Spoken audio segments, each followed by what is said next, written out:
With its small towns, vast stretches of farmland, and relatively homogeneous population, it would be hard to argue that the Midwestern state of Iowa is representative of the larger United States. But when it comes to the presidential election process, the first in the nation state holds an outsized influence.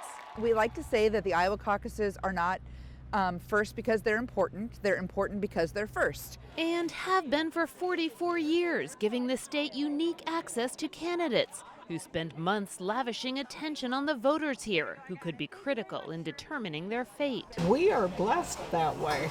It's great that we're able to talk to these people, find out what they stand for. We don't always believe everything they say. They're making decisions that are based on months and months of vetting of the candidates. Iowa's effect is often to weed out players who maybe can't make it out of here, who don't have that kind of organization. It narrows the field. This is a job interview. Historically, only those candidates who finish in the top third or fourth place make it out of Iowa with enough momentum to continue in the national race. But critics say because of the time-consuming and somewhat laborious process involved, Iowa's caucus system caters to the more activist wings of the parties, not the population as a whole. It takes about a 3-hour commitment on a probably fairly dark, cold, maybe snowy evening. So you do have to have a fair bit of reason to show up for this event. And that does tend to leave certain people out of the mix. Voters in the Hawkeye State say this year could be different. Like in the rest of the country, frustration is high, and many who have never before participated say this may be their year. I've never really been ready to get the Democrats out of there like I am now.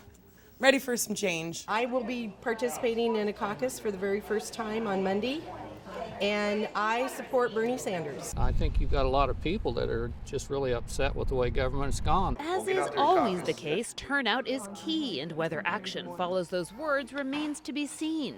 It should be noted that Iowa's record of choosing the eventual nominee is mixed at best. While it has gotten the Democratic candidate right in the past few races, the last Republican nominee to win the Iowa caucuses was George W. Bush in 2000. Kelly Daschle, Associated Press.